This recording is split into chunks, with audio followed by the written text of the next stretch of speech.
another Ishan S Show Daily. Today we are going to be talking about the Iowa caucuses that are happening next week, the all-important race that we've been keeping our eye on. If you are in politics, you know that this is the make or break for so many campaigns, and historically it's been such a driving factor of an election. And as we enter into 2024, the election year, we are going to be steamrolling a lot further into this race after Iowa. All eyes have been on this race for months now because people know that Iowa is the first in the nation caucus, and it's the first test for each of these candidates. It doesn't matter where you're polling, it doesn't matter how you're doing. How you do in Iowa sets the tone for your campaign for the rest of the primaries and caucuses that follow. And Iowa's the first of 56 contests, individual contests that happen, because remember, it's not a national primary, it's a state-by-state primary. And these state-by-state primaries really do judge just how you do. And early on, it's just one state a night. As we get further into the primary calendar, it's going to go up, and then there's going to be more elections happening on the same night, more races and more campaigns ending, more campaigns winning, all on the same night. But as we start this primary calendar right now, Iowa is the only state that's going to be happening, and that's in 1 week from today. So January 15th, mark your calendars. If you're in Iowa, get ready to vote. But that's going to be how it works. And in Iowa, it's not like how we traditionally think of as voting, because in Iowa, it's a caucus. So that means you go and you physically, mark your or make your voice heard. So you'll meet in a gym or you'll meet in an auditorium, and basically you just move to different sides of the room, and that's how you show your support for each candidate. And you try to eliminate candidates based on their viability. So that means their ability to reach a certain threshold. And generally it's 10 to 15%, but some states have different stipulations for what counts as viable.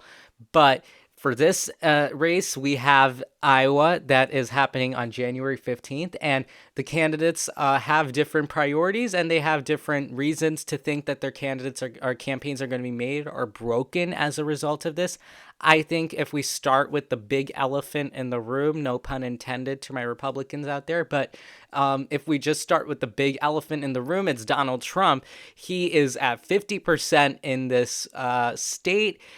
And that's the theme of this race, right? Like, it's just been that Donald Trump has been winning, and it really doesn't matter. We expect Donald Trump to win this state. Like, if we look at the election map, his color is going to be the one that's shading in Iowa.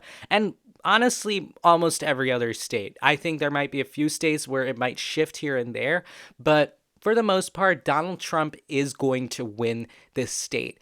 So my eyes aren't going to be necessarily on the results that Donald Trump has. Ultimately, I will shift my view to Donald Trump depending on how Haley and DeSantis do. Because really, it doesn't matter what's going on. All the movement that's been happening in this race in Iowa, and honestly in every other state, is between the Haley, DeSantis, and whoever the third place candidate is. In this case, it's Ramaswamy. In New Hampshire, it's Chris Christie. But it's that shift that's been happening among this 40% of voters. The candidates have been stealing votes from one another here and there, but it's never been able to take a bite out of Donald Trump. Like, if we look at the long-term results of this race, like how it's been shaping up, if we look all the way back in May, this is like right around when DeSantis announced, May 22nd. We can't go far enough back to Haley or Ramaswamy because they announced in February. But if we look on May 22nd, when DeSantis announced his candidacy, DeSantis was at 23% and Trump was at 50.9%. Haley, 5%, Ramaswamy at 2%.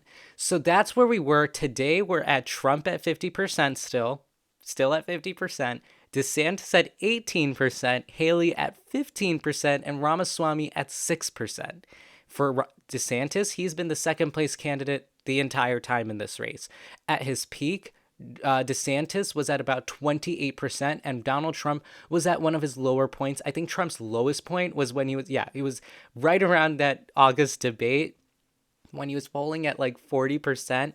that's where it might have been an issue for him. But I think after actually all those debates, Trump has been gaining ground in this state. And that's why he's at that flat 50% now for a while.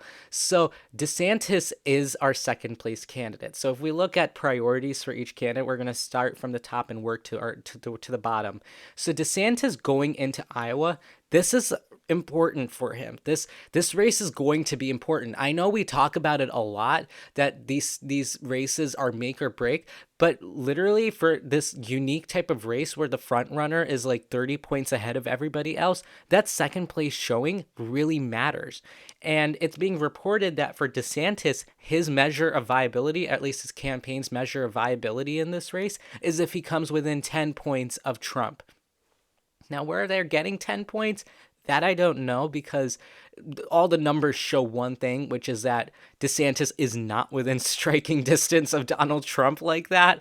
He's not within 10 points. Like, look at the numbers, 18% to 50%. If we look at the different polls, because these are averages of the polls, but if we look at just the polling in general, it's not a pretty number for DeSantis. Like the Trump plus 34 is how close Trump's next opponent is. 32%, 34%, 33, 38, 37. DeSantis is not doing nearly as impressive right now. And that goes to show just how weak he is as a candidate in this race. Because in Iowa, this is where he's put the most amount of money. Because for him, it's about appealing to specific voters. He's trying to appeal to the Trump voters. He's trying to appeal to the evangelical voters. And those are more prominent in the Iowa caucuses. And if he tries to appeal to that electorate, I'm guessing, and this is just my guess, that his thinking might be that if he does well with these voters in Iowa, he can use that to then try to boost himself in other states with these types of populations, particularly in the South. But it's not looking like that's really paying off because, again, Trump has stayed the same. He had these shifts here and there, but that was when there were more candidates in the race, like, Mike Pence, who, again, was not nearly as impressive. But Tim Scott was also doing pretty well in this race. After they dropped out, that support has gone back to Donald Trump because for every single candidate, I'm pretty sure Donald Trump is the second place candidate for each of them. Like if you're a Ramaswamy voter and you are not voting for Ramaswamy anymore, you're going to vote for Trump. You're going to vote for, those are the people you're going to vote for. Donald Trump, excuse me. So DeSantis is struggling. And this is not just the case in Iowa. And this moves me into Haley. Haley has actually been doing so well lately in Iowa. If we look at where we were on the day that DeSantis announced, May 22nd, we'll see that Haley, I think, was at about 5-ish%. Like, she was not doing well, and most people had written her off. Like, they said that, no, she's not that impressive, that nothing's going to happen. Today, she's at 15%. DeSantis at his peak was at 28%. He's at 18%. Haley at the start was at 5%. Today she's at 15%. That's a 10-point shift. Trump's 50 points, that stayed relatively the same. That support has been transitory. Like it's gone from each candidate that has dropped out thus far to him. So that movement is on its own. The movement between these two candidates has just been biting votes away from each other. And Nikki Haley, unlike DeSantis, has not been putting all her resources into Iowa. For that matter, she's not been putting it into any particular state. She's put the most into New Hampshire, but it's not like 50% of her resources. And Haley has just been trying to push in more resources, and a lot of PACs and super PACs that align with her, she hasn't been able to direct them. She doesn't have a lot of influence over their operations, but they are saying that they're going to put more money in, they're going to put more resources in, they're going to put more field operation. That means knocking on doors. That means more interactions with voters. They're now putting in all that money and all those resources into Iowa now. That's Haley's situation. Ramaswamy, I wouldn't say much for him, but if we look at these three candidates, of them, I think Haley is going to have the best return on investment, because if you look at the amount of how well she's performing right now, coming within that striking 2-3 point distance of Ron DeSantis is going to be a big blow for him, because on one end, his benchmark is to come within a minimum 10% of Donald Trump. That's not happening. Haley doesn't have any benchmarks. Her thing is just, let's do well, guys. Let's try to push our way through. The viability mark is 10 to 15%. Haley exceeds that, and it's good enough because she's not putting her effort there. She's putting her effort in New Hampshire. And in New Hampshire, she is doing much better, because if you look here, 33% to Donald Trump's 37%. I know that's not the average in New Hampshire, but this is a poll that has just come out. It's the latest poll that we've been able to get. And Haley is hitting it out of the park. She's coming in with 33%, 4-point deficit behind Donald Trump. And that's the best that any Trump challenger has done against Trump in any state or any poll for that matter. DeSantis is at a measly 5%. Chris Christie is at 10%, and many are saying that Chris Christie is stealing 10% away from Haley. Ideally, this support would be more spread out and better spent here. Some of it may go to Trump and other candidates, but a lot of that support ideally fits with Haley, and Haley is within that striking distance. It's not even the 10-point bar that Ron DeSantis set for himself in Iowa. She is within just 4 points of striking Trump. If Chris Christie were to somehow drop out tomorrow, I feel like that support would make a comfortable shift to Haley, and it wouldn't be that big of a deal. But in Iowa, on the other hand, that's not likely. And the issue for Haley, and this is the problem for Haley, Haley is frustrated and upset because of Chris Christie, because he is stealing her support. And that's stopping her from striking Donald Trump. Whereas in Iowa, it's different. There isn't any particular person stealing DeSantis' support. Trump is winning by 32%, and no one has enough of that support to really strike Trump. Even if you took all 16% of Haley's support and gave it to DeSantis, at most you cut this down by 16%. Trump is in a comfortable 50-plus margin right now. So DeSantis is the loser in this situation. And the performances that he's been having in more town halls and debates, this is a performance that has been missing for a long time and should have been done sooner, because I feel like that could have been a big boost for his campaign. But if he does it 10 days before the caucuses, it's not going to pay off. Haley has been sticking to the same script the whole time, and I think that's why she is just doing better, and she's not putting in nearly as much resources. Because if you look at this poll, DeSantis is at 5% in New Hampshire. And the thing about New Hampshire, which to DeSantis's defense, I would say, is that in New Hampshire, independents and Democrats also get to participate in the primary. You'd only get to vote in one primary, but really, there's only one competitive-ish primary in this election, and that's the Republican one. So you would see more candidates jumping in to support Nikki Haley, perhaps, and that's why you see more support for her. DeSantis has not been able to appeal to even Republican candidates. Most of them go to Trump. And that's DeSantis' biggest issue, because he is polling at 5% in the next state, and in South Carolina, it's worse. He's it's not worse, but in South Carolina, he's at that 11%-ish mark, and he's losing to Haley and Trump by 10 points. No one is putting in more money into each of these states other than Haley, I would say, because she's making the wise investments, and she has a broader realm of support.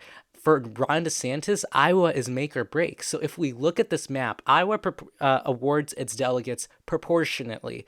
That means if you get 50% of support in the caucuses, you get 50% of the delegates. So for Donald Trump, we'll even give him we'll give him 55% of support in Iowa, because that seems more likely. I don't think he's just going to hit 50%. Leave the rest of the 45 for the rest of the candidates. DeSantis, he's polling at around 20%, so we'll give him 20% of support. Haley is at 15-ish%, so we give her 15% of support. And then Chris Christie and Ramaswamy will each give them 2 delegates, because that's about where they're performing in the polls. 5% is around that comfortable margin that each of these candidates is performing. I mean, yeah, Ramaswamy is 8, and then Christie is 4, but that's about the range that they're receiving. So if we ended Iowa, that's what the race is. And honestly, this race is over by the time we reach Iowa because I know it's the first in the country, but honestly, if you look at these types of numbers, it doesn't make sense for these candidates to continue. But it's okay. Nikki Haley says that New Hampshire is her priority, and that could be a springboard for her. I mean, a good enough, decent finish where she isn't, not viable in the caucuses might be good enough for her to springboard into New Hampshire. In New Hampshire, I would see Donald Trump maybe getting around 40%. He's not as popular in the state. Nikki Haley, I would just put her one delegate behind Trump. Chris Christie, I give him like 13%. That's the nice round number. DeSantis, I would give him two delegates because he's polling at that 9%.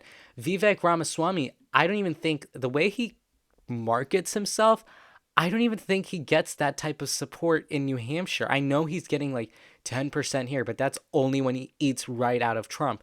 But I don't think that that's realistic. I think Ramaswamy may not do that well in this race. We could take away one delegate from Chris Christie and give it to Ramaswamy, but that's the only movement that I see. These are the two main candidates. If the goal for Ron DeSantis when he started this campaign was to be the second place candidate or the alternative to Donald Trump, he's lost that. This is now a race between Nikki Haley and DeSantis. Look at this.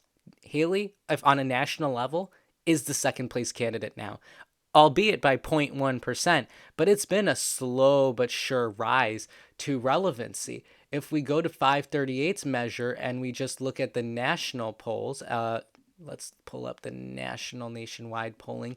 If we just look at the nationwide polling, this is, okay, well, I can't pull up here. There it is.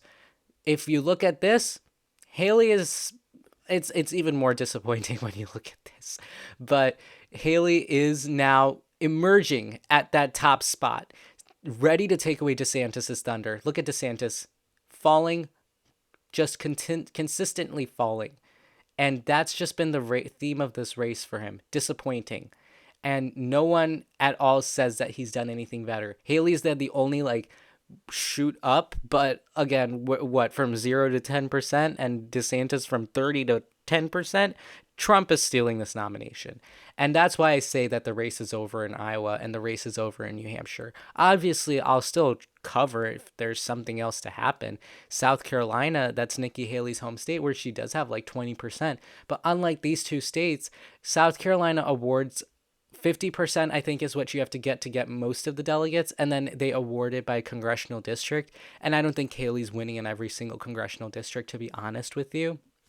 So for most of these campaigns, it's dead on arrival. What my assumption is that these candidates are thinking of 2028, and historically, the second place candidate in a Republican primary ends up winning the next one.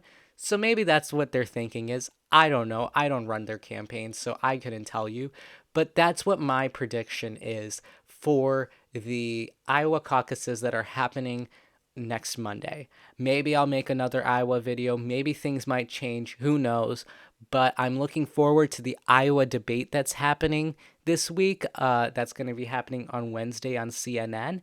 And then I'm looking forward to the Ishan S Show episode that will also get posted on this channel and anywhere you listen to podcasts on Friday, analyzing that debate. Because honestly, I think that's going to be my last bit of analysis of Iowa. Then I'm going to start shifting over to New Hampshire because that's probably the race that matters more to me in this case, because that's the one where Trump is actually in danger. But that's it. Yeah, that's all we have for today. Thank you for joining us. Subscribe. Check out the Political News blog. Follow us on Instagram and Twitter X and Threads. Thank you for joining us. We'll see you soon. Thanks for watching.